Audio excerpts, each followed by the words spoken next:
அட போங்க, நான் நடிச்ச கேரக்டர் எனக்கே பிடிக்கல அப்படின்ற மாதிரி சொன்ன ஒரு 4 பேரை பத்தி அதோட நீங்க பார்க்க போறீங்க. இதுல ஃபர்ஸ்ட் வந்து ஆக்ட்ரஸ் அனுபமா பரமேஸ்வரன் 2024 ரிலீஸ் ஆன டில்லு ஸ்கொயர் படத்துல வந்து பாத்தீங்க அப்படின்னா அளவுக்கு மீறி இவங்க வந்து கிளாமர் சீன்ஸ்லயும் அந்த இன்டிமேட் சீன்லயும் வந்து நடிச்சிருப்பாங்க. சோ இது வந்து பயங்கரமா விமர்சனத்துக்கு உள்ளாச்சு. அதனால அவங்க வந்து ரொம்ப மனம் உடைஞ்சு போய் நான் இனிமே இந்த சீன்ல எல்லாம் நடிக்க மாட்டேன், நான் இந்த மாதிரி இனிமே வந்து இவ்வளவு கிளாமர் காட்டி இவ்வளவு இன்டிமேட் சீன்லாம் வந்து நடிக்க மாட்டேன், அந்த கதைக்கு தேவைப்பட்டா மட்டும் இனிமே நடிப்பேன் அப்படின்ற மாதிரி வந்து சொல்லியிருக்காங்க. நான் அந்த படத்தை பார்க்கல, இதுக்காகவே போய் பார்க்கறேன். நம்பர் 2 ஏஆர் முருதாஸ் அவர்கள் சல்மான் கானை வச்சு இந்தியில சிக்கந்தர் அப்படின்ற அந்த படத்தை வந்து எடுத்திருப்பாரு. இந்த படத்தை ஏன்டா எடுத்தோம் அப்படின்ற அளவுக்கு அவர் வந்து ஃபீல் பண்ணி ரீசெண்டா ஒரு இன்டர்வியூல வந்து பேசியிருப்பாரு. என்னோட ஸ்கிரிப்ட் அப்படிங்கறதுனால நான் முழுசா நம்பினேன்.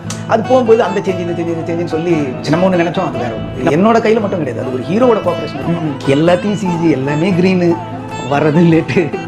இதனாலேயே அந்த படத்தை ஏன்டா பண்ணோம், அந்த படத்தை நான் பண்ணதே வெறுக்கிறேன் அப்படின்ற மாதிரி வந்து சொல்லியிருப்பாரு. ஸ்பாட் சேஞ்சஸ் அது ஒன்று இருந்ததுன்னா நமக்கே கனெக்ட் ஆகாம எஸ் பாவங்க, நான் கூட வந்து தப்பா நினைச்சிட்டேன், ஏங்க இப்படி எடுத்திருக்கீங்க அப்படின்னு சொல்லி நம்ம சேனல்ல கூட சிக்கந்தர் படத்தை ரோஸ்ட் வந்து போட்டிருக்கோம். பார்க்கலன்னா கீழே லிங்க் கொடுத்துருக்கேன், போய் பாருங்க.